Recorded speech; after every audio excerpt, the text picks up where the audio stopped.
This question was asked by AJ, who wrote, "When I was about 8 years old, I was shoveling snow on a frosty day in Colorado and dreamed of instantly being on the surface of the sun for at least a nanosecond, then returning. I thought this time would be enough to warm up, but not too much to suffer. What will really happen in that case? Believe it or not, but it won't even warm you. The temperature on the surface of the sun is about 5,800 kelvins, plus or minus. If you stayed there too long, you would burn, but a nanosecond is a very short amount of time. During this time, light travels about 1 foot. Suppose you are looking at the sun. In general, one should avoid looking directly at the sun, but it's hard when it occupies a full 180 degrees of your field of vision. In this nanosecond, about 1 microjoule of energy enters your eye. 1 microjoule of light is not much. If you turn on a computer monitor with your eyes closed and then quickly open and close them, your eye will perceive about as much light from the screen during the blink as it would in a nanosecond on the surface of the sun. Is there a word for this? Something like reverse blink? I think such a word should exist. In any case, during this nanosecond, photons from the sun will rapidly enter your eye and affect the retinal cells. And at the end of this nanosecond, you will return back. At this stage, the retinal cells won't even start to react.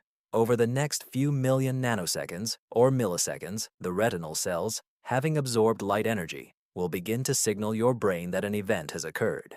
You will spend 1 nanosecond in the sun, but your brain will need 30 million nanoseconds to realize it. From your perspective, you will only see a flash.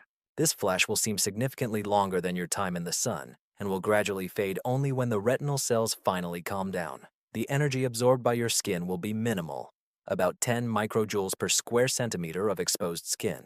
For comparison, according to Ilya's standard P5984, holding a finger in the blue flame of a gas lighter for 1 second will transfer about 5 joules per square centimeter to the skin, which roughly corresponds to the threshold for a second-degree burn.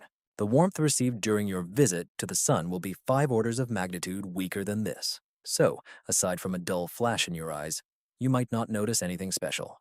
But what if you miscalculated the coordinates? The surface of the sun is relatively cool. It is hotter than, say, in Phoenix, but compared to the interior of the sun, it is just cool. The surface temperature is several thousand degrees, while at the center it is several million. What if you spent a nanosecond there? The Stefan Boltzmann law allows us to calculate how much heat you would absorb inside the sun, and it would not be good.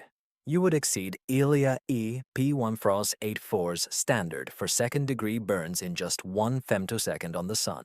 A few nanoseconds spent there equals a million photons. This will not lead to anything good for you. But there is good news. Deep in the solar core, a photon carrying energy has very short wavelengths. This is not visible light. Mostly, it is a mixture of what we consider hard and soft X-rays. This means that they penetrate your body to various depths, heating internal organs and ionizing your DNA, causing irreversible damage even before they start burning. Looking back, I realize I started by saying there was good news. I don't know why I said that. Do not spend a single nanosecond inside the sun. In Greek mythology, Icarus flew too close to the sun, and the heat melted his wings, causing him to fall to his death. It is true that the temperature is higher closer to the sun, but temperature and heat are not the same thing. For melting, or any change in the state of a substance to occur, a certain amount of thermal energy must be absorbed per kilogram.